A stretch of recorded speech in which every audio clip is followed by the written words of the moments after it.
Collective defence is at the heart of NATO's founding treaty. It binds NATO's 30 member countries. If one or more are attacked, Article 5 can be triggered. Article 5 states, an armed attack against one or more of them in Europe or North America shall be considered an attack against them all. Once triggered, it allows such actions as it deems necessary, including the use of armed force to restore and maintain the security of the North Atlantic area.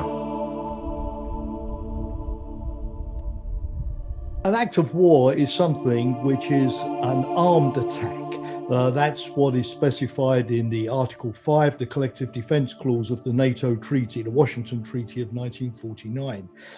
But what an armed attack actually is these days is broader than it was in 1949, because NATO invoked Article 5, the Collective Defence Clause, for the first and so far only time in its history on the 12th of September, immediately after the 9/11 terrorist attacks against the United States. And I don't think, of course, many people who knew NATO during the Cold War would have expected that when Article 5 was finally used, it would have been in response to a terrorist attack rather than a major tank thrust by the Soviet Union through the Fulda Gap in Germany during the Cold War.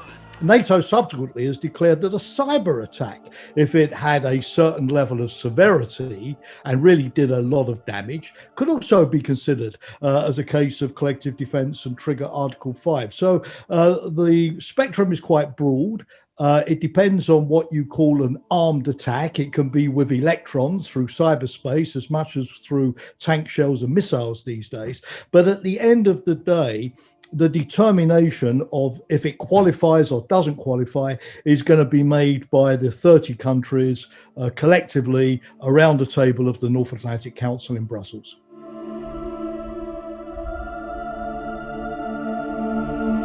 After the Salisbury attacks back in 2018, NATO did act collectively. It did not declare Article 5. It didn't respond with a military countermeasure, but it expelled hundreds of Russian diplomats from embassies in Brussels, in the United States, right across the NATO world.